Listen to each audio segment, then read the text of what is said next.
இந்த மாதிரி நம்ம பேக் வரைஞ்ச பிறகு இதில் வந்து நம்ம இதையும் நம்ம ஆஃபாக பிரிச்சுக்கணும். பிரித்த பிறகு இதிலிருந்து நம்ம இதை பாதியாக டிவைட் பண்ணி நீங்கள் இதிலிருந்து நம்ம எடுத்தோங்கன்னா நமக்கு கரெக்டாக ஸ்டார் எடுக்க உங்களுக்கு கரெக்டாக இருக்கும். பாருங்கள், முதல் வந்து இந்த ஆஃபு இந்த பகுதியை பிரிச்சுக்கோங்க. இப்போ இங்கிருந்து இங்கே வாங்க, அதே மாதிரி இந்த சைடு போட்டுக்கோங்க. அதே மாதிரி இந்த மாதிரி போட்டுக்கோங்க. போட்ட பிறகு இங்கிருந்து இங்கே வி ஷேப்பில் போடுங்க. அதே மாதிரி இந்த சைடு வி ஷேப்பில் போடுங்க. லைட்டாக இந்த பாக்ஸ் விட்டு வெளியே லைட்டாக கோடு போகும். அப்படி போட்டுட்டு பாருங்கள், அதையே அப்படி லைட்டாக எடுங்க.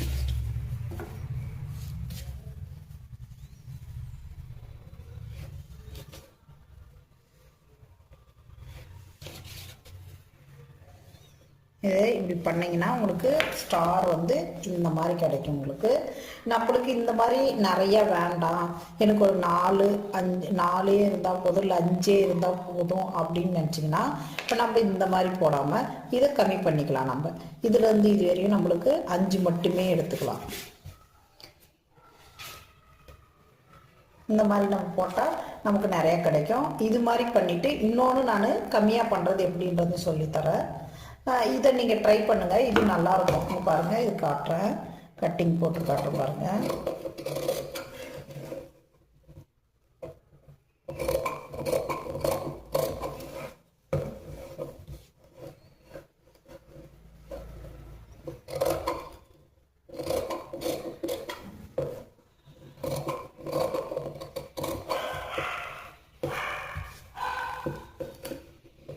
பாருங்கள், இந்த மாதிரி போடுங்க.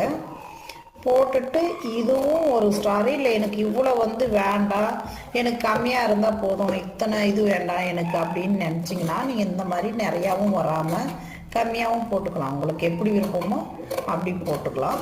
இது போட்ட பிறகு நீங்கள் இங்கே பாருங்கள், இந்த மாதிரி வெட்டிக்கோங்க. வெட்டிட்ட பிறகு இந்த ஷேப்பை வெட்டி எடுத்துக்கோங்க, ரவுண்ட் ஷேப்பை. வெட்டின பிறகு உங்களுக்கு பாருங்கள் இந்த மாதிரி வரும் ஸ்டாரு. எனக்கு இந்த மாதிரி வேண்டாம், இதில் எனக்கு கம்மியாக இருந்தால் போதும்னா கம்மியாகவும் போட்டுக்கலாம். உங்களுக்கு எத்தனை வேணுமோ அதுக்கு தகுந்த மாதிரி நம்ம கம்மி பண்ணி போட்டுக்கலாம். இப்போ இதில் வந்து நமக்கு 6, 7, 8 வருது, இந்தாட்ட 3, இந்தாட்ட 3, இங்கே 2 வருது. அதனால் இது ஒரு மாதிரி டிசைனாக இருக்கும். எனக்கு இந்த மாதிரி வேண்டாம், நான் கம்மியாக போடுறேன்னா அது எப்படி போடுறதுன்றதும் இப்போ சொல்லித்தரேன் பாருங்கள். இப்போ இந்த மாதிரி பீஸில்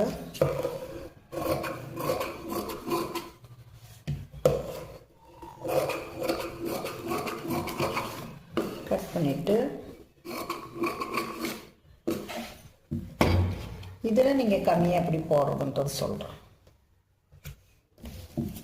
நம்ம நெக்குன்றதுனால நெக்கு மட்டுமே உங்களுக்கு வரைஞ்சி காட்டுறேன். நீங்கள் பாடி வந்து அளவு எடுத்து அதனுடைய சுற்றளவு இதெல்லாம் எடுத்து நீங்கள் மார்க் பண்ணிவிட்டு நெக்கு உங்களுக்கு என்னவோ அந்த நெக்கை நீங்கள் இது இப்போ நான் என்ன பேட்டர்னில் போடணும்னா அந்த பேட்டர்னில் நீங்கள் போட்டுக்கலாம்.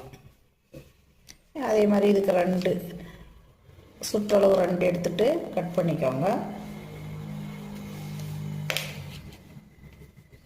கட் பண்ண பிறகு நம்மளுக்கு வந்து 5 மட்டும்தான் ஸ்டார் வரணும்.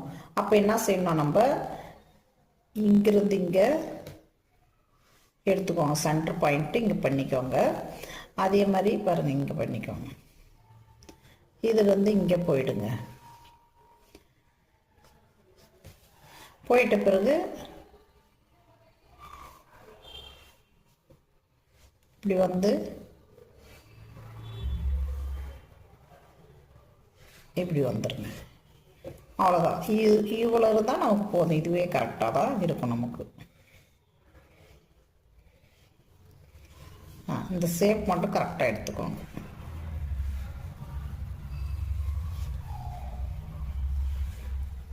இந்த ஷேப் எடுக்கிறது மட்டும் தான் நீங்கள் ஷார்ப்பாக கரெக்டாக எடுக்கணும். இப்படி எடுத்திங்கன்னா உங்களுக்கு இந்த ஸ்டார் வந்து உங்களுக்கு நிறையா வராமல் கம்மியாக வரும். இந்த மாதிரி வெட்டுறோம்.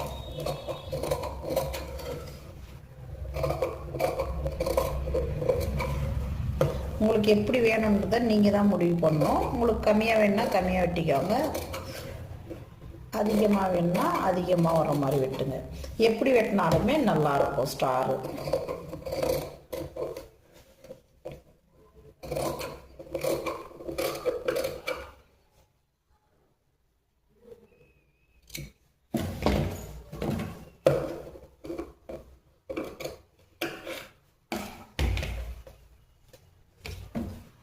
இங்கே பாருங்கள், இதை வெட்டிக்கணும். இதை வெட்டுறதுக்கு முன்னாடி உங்களுக்கு ஓப்பன் பண்ணி காட்டுறேன் பாருங்கள். இப்படி வரும் ஸ்டார். இப்போ இதை வந்து நீங்கள் இங்கே வெட்டிக்கணும்.